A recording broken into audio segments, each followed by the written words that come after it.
Budget தாக்கல் செய்ய வந்த நிர்மலா சீதாராமன் அவர்களுடைய புடவை பலருடைய கவனத்தையுமே ஈர்த்திருக்கு.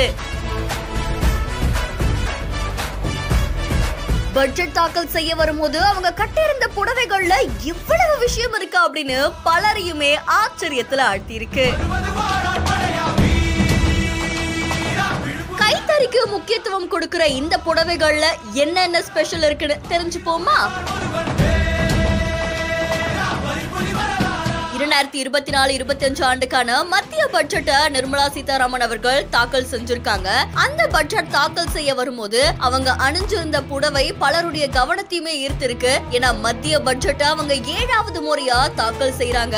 ஒவ்வொரு வருஷமும் அவங்க அணியக்கூடிய சேலை பல சிறப்பம்சங்களையும் பாரம்பரியத்தையும் பறைசாட்டுது. ஒரு பக்கம் 7 முறை பட்ஜெட் தாக்கல் செஞ்சு முன்னாள் நிதியமைச்சரான மொரார்ஜி தேசாயோடைய சாதனையை முறியடிச்சிருக்காங்க. 2019 முதல்ல நிர்மலா சீதாராமன் அவர்கள் பட்ஜெட் தாக்கல் செய்ய வரும்போது தங்க இழைகள் கொண்ட மங்களகிரி பட்டு புடவை அணிஞ்சிருந்தாங்க. அது அரக்கு நிறத்துல இருந்துச்சு. அதுக்கப்புறம் 2020ஆம் ஆண்டு மஞ்சள் நிற பட்டு புடவை அணிஞ்சிருந்தாங்க.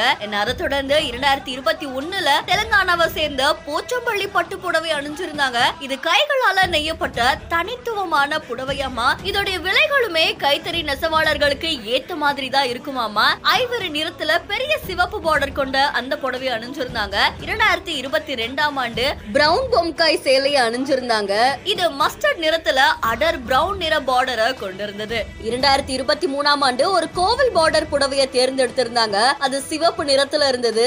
அந்த சேலை கர்நாடகாவுடைய தார்வாட் பகுதியை சேர்ந்த இல்கல் பட்டு புடவையை சேர்ந்த கசூதி வேலைப்பாடு உடையதாமா. இது கைகளால நெய்யப்பட்ட சேலையா. 2024ஆம் ஆண்டு இடைக்கால பட்ஜெட் தாக்கல் செய்ய வரும்போது மேற்கு வங்கத்துடைய கைவினை கலைஞர்களை பெருமைப்படுத்துற விதமா காந்தா எம்ப்ராய்டரி வேலைகள் செய்யப்பட்ட நீல நிற டஸ்டர் பட்டு புடவை அணிஞ்சிருந்தாங்க. நிர்மலா சீதாராமன் அவர்கள் ஒவ்வொரு முறையும் பட்ஜெட் தாக்கல் செய்ய வரும்போது கைத்தறி நெசவாளர்களை பெருமைப்படுத்துற விதமா பாரம்பரிய முறைப்படி அவங்க இந்த புடவைகளை கட்டிட்டு வந்தது பலருடைய கவனத்தையுமே ஈர்த்திருக்கு.